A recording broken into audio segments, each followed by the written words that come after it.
right, Ambitions fans. Now, I have to say, it hasn't even been 12 hours since I posted my episode review of Tuesday night's episode, Killing Me Softly. And I have to admit, after a dozen or so comments, I'm actually quite pleased to see that people enjoyed the review. The fact that I actually reviewed a freaking episode within a day after it aired instead of like doing maybe 2 or 3 videos each week or not even talking about it at all. But I have to say that I was quite pleased with episode 5, and hopefully if you keep supporting the videos, I'll keep doing more. For example, this video is going to be a kind of like a theory discussion, if you will, as to whether or not you think Stephanie knows about Evan's affair with Bella True. I mean, it just seems that every episode Stephanie either shows that she knows or she's digging up dirt on someone else's affair.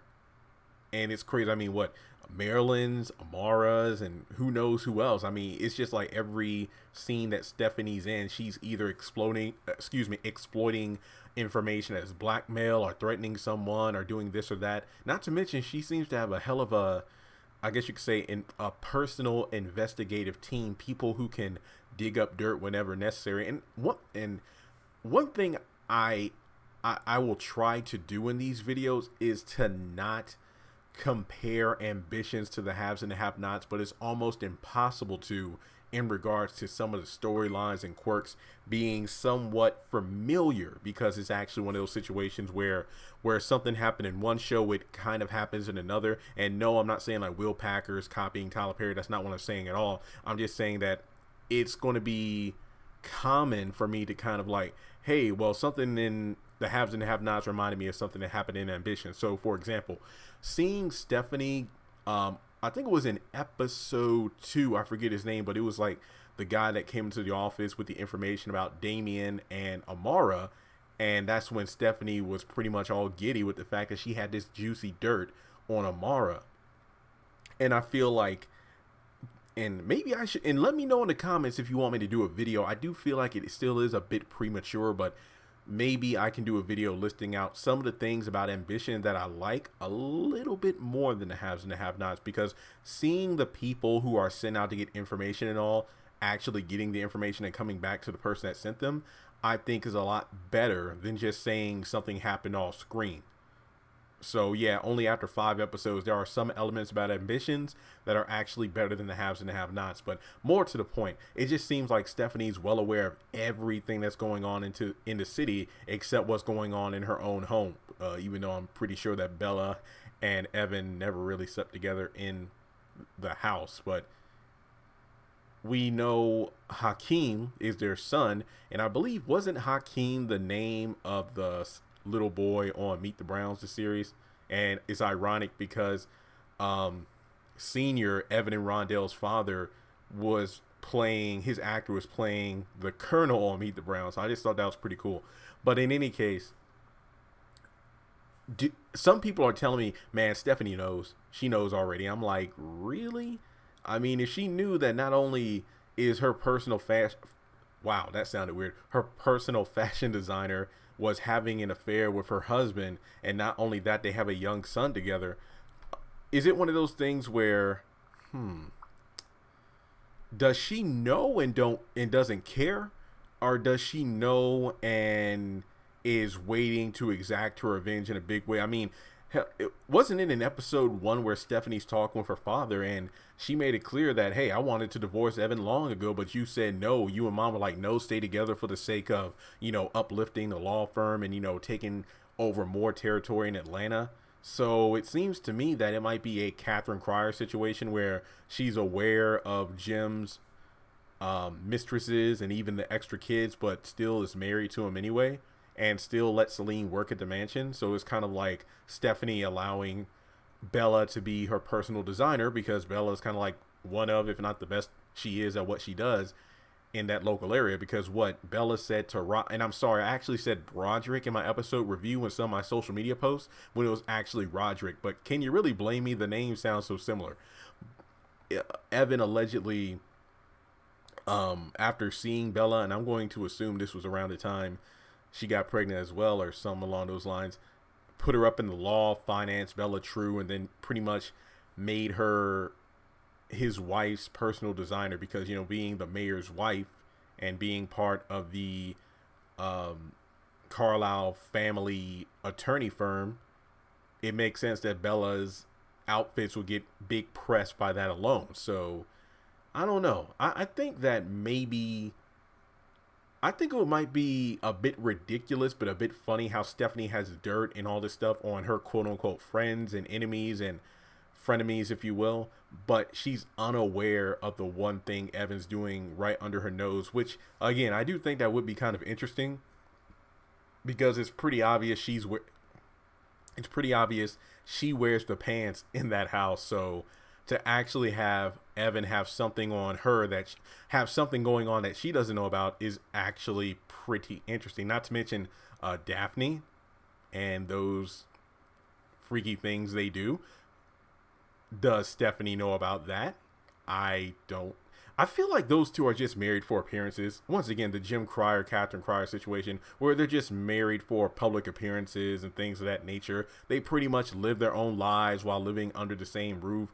And I will admit, I do believe, you know, aside from Stephanie pulling the gun on Evan's head and everything, I do believe they do understand that they need each other as much as they hate each other. I mean, when you really think about it, they respect each other at the very core. Obviously, Stephanie isn't above talking to Evan like he's nothing because Evan was and I'm going to make the comparison, Evan was a have-not who eventually became a have, and Stephanie was born into a family of have. So again, Stephanie is the Catherine Cryer, and Evan is the Jim Cryer. But I feel like based off everything we know, and I could be wrong, maybe Evan literally crawled his way to the top without having Stephanie and her family pave the way for him.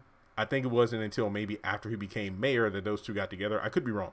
No, I don't think he's been a mayor for like over 18 years. I assume Carly is in her late teens, early 20s. So I don't know. Maybe those two met up early. I don't know. Whatever. But in any case, I feel that Stephanie might know but not care. Because obviously she is the Veronica of Ambitions, and you got to think about how Veronica has been, it seems like in every damn episode of the past season or so, it's like revealed that she slept with another person in the past that David didn't know about. But, you know, I guess you could say that she never had any, well, no, she had Jeffrey with William, not David. So, Evan, Daphne, Bella, and who knows who else. Yeah, I mean, you know what? I want to be honest here. I don't think she cares. Even if Stephanie knew, I don't think she cares. But I'm going to go out on a limb and say she probably doesn't know about Bella specifically. Could be wrong. But as of right now, as of episode 5, I'm going to say that Stephanie does not know that Bella and Evan have, you know, a secret affair that's been going on for quite some time. And I'll probably do another video about, you know, Bella pretty much poking the bear, so to speak. She is playing too many games with Evan. He's warned her so many times, but at some point it's going to hit the fan, such as, you know, Roderick recording everything on the phone. But we'll just have to wait and see. So let me know your thoughts in the comment section below. Do you think it is very possible that Stephanie does not know about Evan's affair with Bella?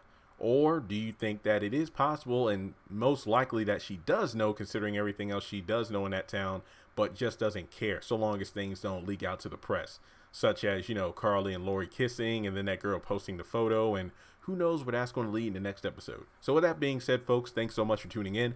I have to admit, this is only my, 4th Ambitions video, and I'm actually pretty enjoying it so far. And if you don't like Ambitions, I've been replying to tweets and comments today. It's completely fine. I get it. I just feel like, you know, what we shouldn't do is take out our frustration for the lack of having have-not episodes until 2020 and just say, man, well, I can't get into Ambitions. Some people have just honestly said I can't get into Ambitions. That's completely fine. There are plenty of great TV shows on right now that people would love for me to review, but I just haven't gotten into them, such as Queen Sugar, How to Get Away with Murder, Empire, things like that. It's like, not every show is for everyone. And yes, I understand there are plenty of shows that I could be reviewing that would blow up the channel quicker, but my attitude is this.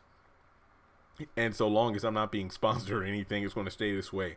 Unless I personally enjoy watching a show and enjoy the story and characters, I'm not going to review it because this is what I do for a living. This is why I quit my call center job, because it's something that I love to do. What I don't want to do is start talking about a show that I despise, because this will make my quote unquote job not fun anymore. Hence why I really didn't talk about the pains, and I'm not going down that rabbit hole again. So ambitions, if ambitions is growing on you, then that's great, because it's definitely growing on me.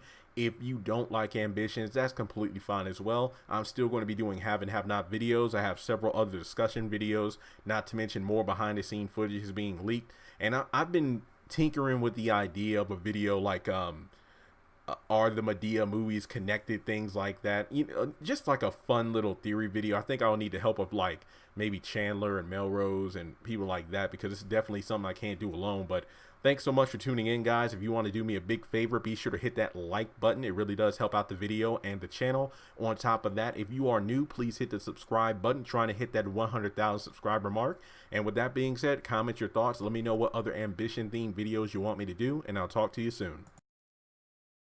Congratulations on making it to the end of this video. If you like what you just saw, make sure to hit the thumbs up button, or if you have anything you would like to add to the video, make sure to leave your thoughts in the comment section below. If you want to keep up with me on social media, go to the description box. All of my links for social media are right there. Also, if you feel like you would like to donate to the channel, make sure to click on the link to PayPal. Any amount helps. $1, $5, $20. As a full-time YouTuber, any support from my fans really does mean a lot to me. Finally, make sure to hit the subscribe button as well as the bell notification icon. That way you're kept up to date on any new content I post to the channel. Once again, thank you so much for tuning in, and I'll talk to you in the next video.